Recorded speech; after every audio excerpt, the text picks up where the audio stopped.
వద్దులేమ్మా ఏమవదు కానీ దాంకుంటుండవు.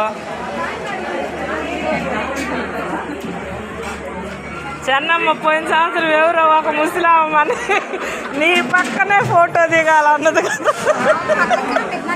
పాపం దిగింది, ఉన్నది చాలా రోజులు ఆ ఫోటో ఉన్నది కానీ పోయింది మళ్ళీ.